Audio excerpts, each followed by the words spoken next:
Rome থেকে আসা বিমানটিতে বোমা হামলা নাকি শুধু হুমকি? এই ভিডিওটিতে সম্পূর্ণ বিষয়ে জানাবো। ভিডিওটি আপনাকে শেষ অবধি দেখার অনুরোধ রইল। বোমা হামলার আশঙ্কায় রোম থেকে আসা একটি ফ্লাইটে শাহজালাল বিমানবন্দরে জরুরি অবতরণ করতে হয়। যাত্রীদের নিরাপদে সরিয়ে নেওয়ার পর বিমানে কুইক রেসপন্স টিম তল্লাশি শুরু করে।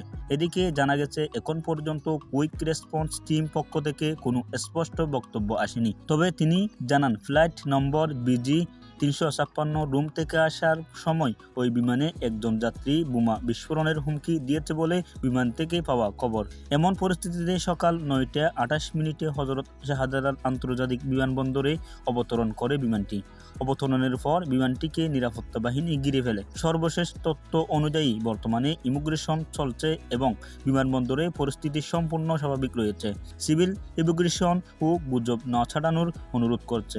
বিমানটিতে থাকা 250 জন যাত্রীকে ইতিমধ্যে নিরাপদে সরে নেওয়া হয়েছে এবং বিমানটিতে কিছু আছে কিনা তা এখনও তদন্ত করা হচ্ছে। শেষমেশ চেক করে বোমা ফেলো না বিমানটিতে।